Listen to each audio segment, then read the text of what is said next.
Hi hello నమస్తే. నేను journalist Sai. నిన్న విజయమ్మ గారు రాసిన ఒక లేఖ గురించి తీవ్రంగా చర్చ నడుగుతుంది రాజకీయ అంశాల్లో.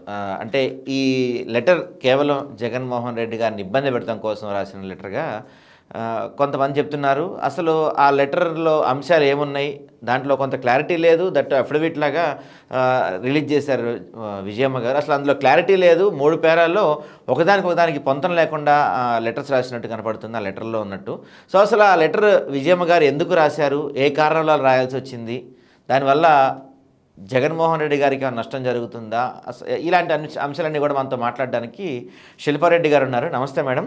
నమస్తే సాయి గారు. మీరేమో ఆ లెటర్ విజయమ్మ గారు రిలీజ్ చేశారని అంటున్నారు. అది మీరు నమ్ముతున్నారు, నేను అది నమ్మట్లేదు. ఓకే. ఎందుకంటే విజయమ్మ గారు with all she ఫంక్షనబుల్ still.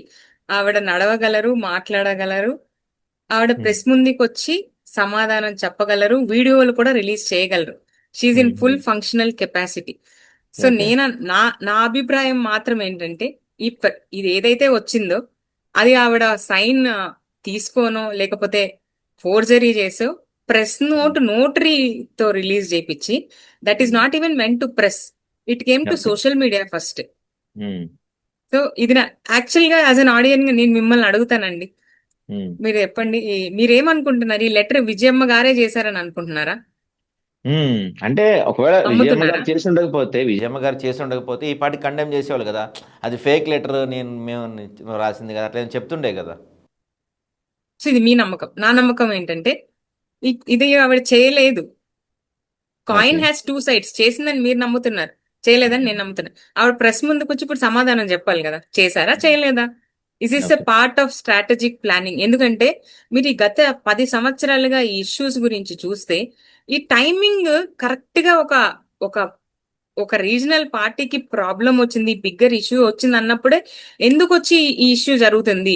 Why are they not fighting actively? ఎందుకు యాక్టివ్ గా దీన్ని ఫైట్ చేయట్లేదు? ఓకే. అవతల ఒక పార్టీకి, ఇంకొక రీజనల్ పార్టీకి ఒక ప్రాబ్లం అనగానే ఈ ఇష్యూ ఎందుకు లేవనెత్తుతున్నారు? ఎన్నిసార్లు చనిపోయిన వాళ్ళని తీసుకొస్తారు, ఎన్నిసార్లు పంచిన ఆస్తుల్ని లేకపోతే పంచని ఆస్తుల్ని తీసుకొస్తారు. అసలు ఆస్తులు పంపకాలు అనేది రాజశేఖర రెడ్డి గారు బతుకున్నప్పుడే అయిపోయింది. ఇప్పటికీ షర్మిల గారికి పెళ్ళై 25 ఏళ్ళు అవుతుంది. 25 ఏళ్ల తర్వాత పంపకాలు అయిపోయిన ఆస్తిని నాకు పంచివ్వమని అడుగుతున్నారు ఆవిడ. అది ఎంతవరకు సమంజసం అనేది ఆవిడే చెప్పాలి. ఆవిడకి 2019లోనే ఆస్తి పంపకాలు అయ్యాయి. బంజారా హిల్స్ రోడ్ నంబర్ 2లో ఇల్లు ఎవరి పేరు మీద ఉందో సమాధానం చెప్పాలి. ఇడుపులపాయలో 51 ఎకరాల పొలము ఎవరి పేరు మీద ఉందో చెప్పాలి. 15 మెగావాట్స్ హైడ్రా పవర్ ప్రాజెక్టు ఎవరి పేరు మీద ఉందో చెప్పాలి. 22.5 మెగావాట్స్ స్వస్తిక్ హైడ్రా పవర్ ఎవరి పేరు మీద ఉందో చెప్పాలి. ఇవన్నీ కూడా విజయమ్మ గారు పంపిణీ చేశామని ఒప్పుకున్నారు. అంటే ఓకే. ఇచ్చినట్టే కదా. ఇవన్నీ కాక there is a white money of 220 crores that is been given to Sharmila గారు ఫ్రమ్ ఓకే. జగన్మోహన్ రెడ్డి గారు. ఇవన్నీ తీసుకున్నాక కూడా ఇప్పుడు నాకు ఇవ్వలేదంటే, ఇప్పుడు ఎగ్జాంపుల్ కి ఇంట్లో ఇద్దరు ఉన్నారండి. ఆస్తి సమానంగా పంచినప్పుడు నా తెలివితో నేను ఎక్కువ సంపాదించచ్చు, నీ తెలివితో నువ్వు పోగొట్టుకో ఉండొచ్చు. ఎగ్జాంపుల్ కి అనిల్ అంబానీ గారే ఎగ్జాంపుల్. అలా జరగొచ్చు. జరిగినంత మాత్రాన సంపాదించిన అంతలో నాకు కావాలి అదే అంటే ఎట్లా కుదురుతుంది? ఫస్ట్ ఆఫ్ ఆల్ ఆ మేడం చెప్పింది ఏంటి? ఆడపిల్ల అనేది ఆడపిల్లే అని తెలంగాణకు వచ్చేసినారు. మరి ఆడపిల్ల అయిపోయినాం ఇప్పుడు అయ్యా, అక్కడికి వెళ్ళి ఎందుకు ఆస్తులు అడుగుతున్నారు? అది 25 సంవత్సరాల తర్వాత ఓకే. ఎందుకు అడుగుతున్నారు? మీరు ఏమనుకుంటున్నారు? ఎందుకు అడుగుతున్నారని అనుకుంటున్నారు? ఇట్ ఈస్ అంటే ఆల్ అదే స్ట్రాటజికల్.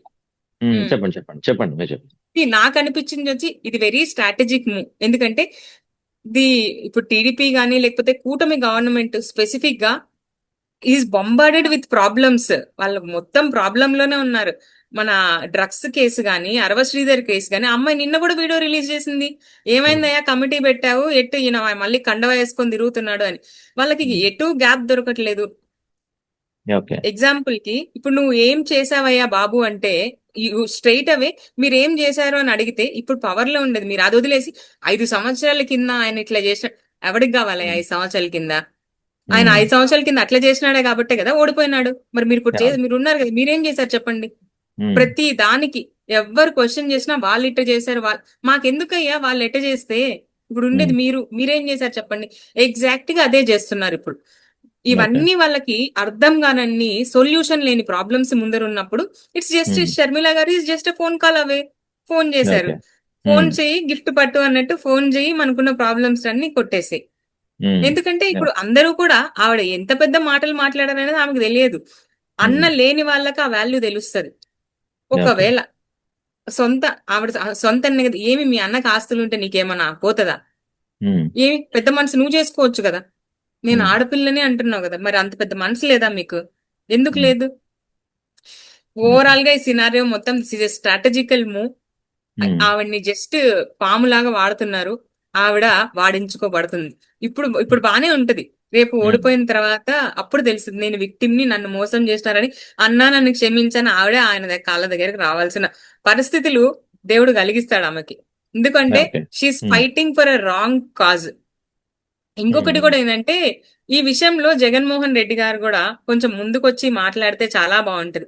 ఇప్పుడు ఒక యుద్ధం జరుగుతుందండి, ఆ యుద్ధంలో ఎదురుగా ఉన్నది నా వాళ్ళే అని జగన్మోహన్ రెడ్డి గారు అనుకుంటున్నారు. కానీ అదే విధంగా అవతల వాళ్ళు కూడా ఆ యుద్ధంలో ఉన్నది నా వాళ్ళని కూడా అనుకోవాలి కదా. వాళ్ళు ఎదురుదాడి చేస్తున్నప్పుడు ఈయన ఎదురుగా నిలబడి సమాధానం చెప్పాలి కదా. ఎగ్జాక్ట్లీ. కానీ ఎంతసేపటికి నా వాళ్ళు అనుకుంటే ఎప్పటి వరకు నా వాళ్ళు? She's trying to manipulate people. కానీ జనాలు చాలా తెలివైన వాళ్ళు. ఇప్పుడు కాదు, కడప ఆమె సొంత ఊరులోనే ఆమెకు సమాధానం ఇచ్చినారు. ఈ రాష్ట్రం ఇవ్వదా? జస్ట్ అటెన్షన్ కోసం ఏమో చేస్తున్నారు. మిగతా పార్టీ వాళ్ళు కూడా మాట్లాడేది ఎందుకంటే వాళ్ళు అభిమానించే ఒక వ్యక్తిని అంత పెద్ద మాటలు అంటే వాళ్ళ అభిమానంతో తీసుకోలేక వచ్చి చెప్తున్నారు తప్పితే ఎవరు ఆమెను అసలు గుర్తు కూడా పట్టని పరిస్థితి. ఓకే. అయితే అయితే ఇప్పుడు ఈ ఆరోపణలు కావచ్చు, లేకపోతే గతంలో ఎప్పుడూ లేని స్థాయిలో మొత్తం వైఎస్ ఫ్యామిలీ మీద ఇలాంటి అవినీతి ఆరోపణలు, లేకపోతే ఆస్తుల తగాదాలు, ఇట్లాంటివి ఇవన్నీ రావటం వల్ల వైఎస్ రాజశేఖర రెడ్డి గారి అభిమానులు జగన్మోహన్ రెడ్డి గారికి దూరం అయ్యే అవకాశం ఉందా? మరింత దగ్గర అవుతారంటారు? I don't belong to YSRCP party. నేనేం వైఎస్ఆర్సీపీ పార్టీ కాదు. ఓకే. కానీ నేను రాజశేఖర రెడ్డి గారిని అభిమానిస్తాను. ఎందుకంటే ఆయన ఒక అద్భుతమైన స్కీమ్ పెట్టారు, ఫీజ్ రీఎంబర్స్మెంట్ అని. I'm benefit of that. ఈ రోజు నేను ఏదైతే వాట్ ఎవర్ ఐఆమ్ అక్కడి నుంచి బెనిఫిట్ తీసుకున్నాను. ఆ కృతజ్ఞతతోనే నేను మాట్లాడుతున్నాను ఇవాళ. అలానే జగన్మోహన్ రెడ్డి గారి విషయంలో కూడా ఆయన ప్రజలకి చేయడం ఏది కూడా ఆపలేదు. చాలా మంది పేద ప్రజలకి న్యాయం చేశాడు. సో ఇలాంటి విషయాలు ఏ ఫ్యామిలీలో అయినా, ఏ ఫ్యామిలీలో ఎగ్జాంపుల్ కి చూసే వాళ్ళైనా ఒకసారి ఆలోచించాలి. ఏ ఫ్యామిలీలో గొడవలు లేవు? గొడవలు ఉన్నంత మాత్రాన ఎంతమంది రోడ్డెక్కి మాట్లాడతారు? రోడ్ ఎక్కడం వరకు ఓకే, కోర్టు మెట్లు ఎక్కొచ్చు. అది వదిలేసి ఒక డిగ్నిటీ అని ఒక లైన్ ఉంటుంది, ఆ లైన్ దాటేసి మాట్లాడుతున్నారంటే ఈషీ లాస్ట్. ఆమెకి ఏమైనా మెంటలీ ప్రాబ్లం ఉందా, లేకపోతే ఈసీ గోయింగ్ త్రూ స్ట్రెస్సా, లేకపోతే ఏంది? ఆవిడ ఇష్టం వచ్చినట్టు మాట్లాడితే జనాలు ఆదరిస్తారు అనుకుంటే ఇక్కడ ఎవ్వరు ఆవిడని ఆదరించట్లే. సోషల్ మీడియా మొత్తం చీకొడుతున్నారు ఆవిడ్ని, ఇంక్లూడింగ్ మీ. దూరం అయ్యే అవకాశాలు ఏమి ఉండవు, ఎందుకంటే ఆవిడకి ఆల్రెడీ సమాధానం చెప్పేశారండి. ఇంకోసారి ఆమె నిలబడితే డిపాజిట్లు కాదు కదా, ఆమె కనీసము ఆమెకి 2 ఓట్లు, వాళ్ళ ఇంట్లో 2 ఓట్లు కూడా ఆమెకు పడతాయో లేదో తెలియదు. సో అలాంటి సిచ్యువేషన్ లో ఆవిడ ఉన్నారు. ఈ యాక్చువల్ గా వైఎస్ఆర్సీపీ పార్టీ మొత్తం కూడా అన్నెసెసరీ ఆవిడకి లైమ్ లైట్ అక్కర్లేదు. పాపం మీరందరూ ఆమెకి లైమ్ లైట్ ఇస్తున్నారు. మీ అందరి అటెన్షన్ వల్ల ఆమెకి అటెన్షన్ వస్తుంది. కాకపోతే she don't deserve all that. Road మీద ఎంతో మంది మాట్లాడుతుంటారు, దాంట్లో ఈవిడ ఒకటి. కానీ ఈ లాస్ట్ 10 years లో ఈ ఆస్తుల గొడవ ఇష్యూల టైమింగ్ మాత్రం ఎవరైనా ప్రజలు ఒకసారి వెళ్ళి తిరిగి చూసినా, ఇప్పుడు చూస్తున్నా కరెక్ట్ గా ఎందుకు ఆవిడ ఆ టైమింగ్స్ లోనే మాట్లాడుతుంది. ఎందుకంటే టీడీపీ పార్టీ గాని, కూటమి ప్రభుత్వానికి గాని ఏదన్నా ఒక ప్రాబ్లం వచ్చింది, దాన్ని జనాలు మరీ ఇంటెన్సిఫై గా చూస్తున్నారు, మాట్లాడుతున్నారు అన్నప్పుడు ఆ టైమింగ్ లోనే ఆవిడ వస్తున్నారు.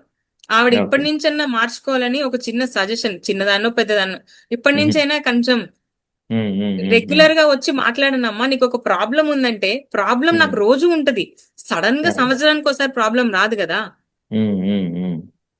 అసలు గొడవంతా కూడా ఆవిడకి ఏం కావాలి? ఉన్నదంతా ఇచ్చారు కదా, ఇంకేంది? ఆమెకి హస్బెండ్ ఉన్నాడు, కొడుకులు ఉన్నారు, వాళ్ళు ఇంకా సంపాదిస్తారమ్మా. వాళ్ళ మీద హోప్ పెట్టు.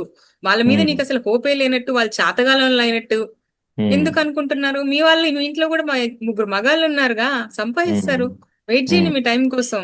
అవతల ఓకే. ఇళ్ళ మీద పడితే ఎట్లా? రైట్. ఇప్పుడు అదే ఏదైతే షర్మిల గారు మాట్లాడుతున్నారో ఆస్తులకు సంబంధించి, మరి షర్మిల గారి భర్త అనిల్ కుమార్ కూడా వాళ్ళ చెల్లెలకి వాళ్ళకి ఇట్లానే ఆస్తులు పంచారా? వాళ్ళు కూడా కోర్టులకు వెళ్ళి ఉంటారా? మరి దాని గురించి చెప్పట్లా? డెఫినెట్ గా పంచలేదు. అండ్ అనిల్ కుమార్ కూడా క్లోజ్ టు 200 crores వరకు ఆయనకు కూడా ఆస్తుంది. ఓకే. ఆవిడకి ఎంతున్న ప్రాబ్లం ఏంటంటే ఆమె జెల్లెస్ ఆఫ్ జగన్మోహన్ రెడ్డి. మేమిద్దరము ఒకటే స్కూల్లో చదివాము. ఆయనేమో ఫస్ట్ ర్యాంకరు, నేనేమో ఫెయిల్ అవుతున్నాను. ఎందుకు ఫెయిల్ అవుతున్నా అర్థమైతలేదు. కాబట్టి ఇప్పుడు నేను ఒక మంచి చేస్తే నన్ను వచ్చి నువ్వు ఏం చేసావని అడిగినప్పుడు నేను చేసిన మంచి చెప్పుకోవాల్సింది వదిలేసి వాడు ఇట్ట చేసినాడు, వాడు అట్ట చేసినాడు, వాడు ఎట్ట చేస్తే నాకు ఎందుకమ్మా, నువ్వేం చేసావు చెప్పమ్మా. ఆమె నేను ఆమెను అడుగుతున్నాను, షర్మిల గారు మీరు స్టేట్ కోసం లేదా ప్రజల కోసం లేదా మాలాంటి ఆడబిడ్డల కోసం మీరు చేసినది ఒక్క విషయం చెప్పండి అమ్మా.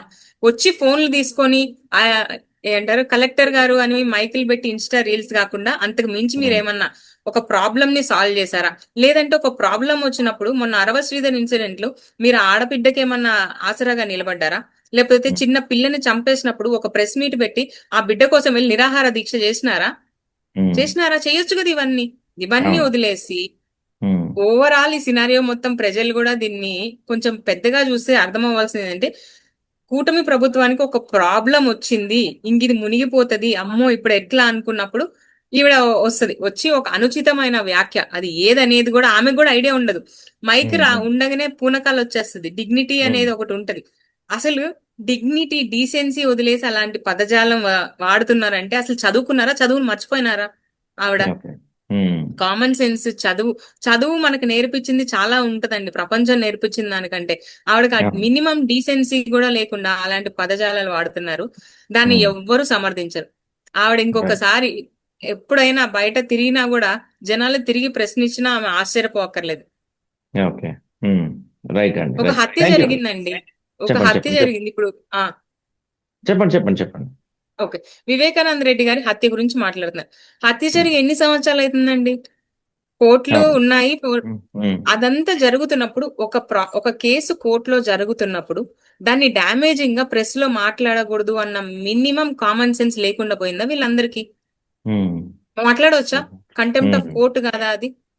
అంటే మీకు మీ కేసు ఓడిపోతారని కంప్లీట్ గా తెలిసినాక జనాల్లో అయినా సింపతి రావాలని ఈ రోజు వచ్చి ఇద్దరు అక్క చెల్లెళ్ళు మాట్లాడుతున్నారు. ఇదే అక్క చెల్లెల్ని నేను అడుగుతున్నాను, మీకు నిజంగా మీ వైపు న్యాయం ధర్మం ఉందంటే కోర్టులో ఫైట్ చేసి గెలవండి అమ్మా. అవతల కవిత గారు గెలిచారు కదా ఇంకో స్టేట్ లో, మీ ఇంటి పక్కకే ఆ పక్క గల్లీలోనే ఉంటారు, ఆవిడ గెలిచారు కదా. మరి మీరెందుకు గెలవరు? అంటే మీ దగ్గర న్యాయం లేదనా, లేదా న్యాయ వ్యవస్థను నమ్మట్లేదా? ఖచ్చితంగా న్యాయ వ్యవస్థ, న్యాయం ఎవరి వైపు ఉందో వాళ్ళకి ఖచ్చితంగా న్యాయం చేస్తుందని నేను బలంగా నమ్ముతున్నాను. రైట్. ఆ కాన్ఫిడెన్స్ వీళ్ళకి లేదా? ఓకే అండి. థ్యాంక్ యూ అండి. థ్యాంక్ యూ సాయి గారు.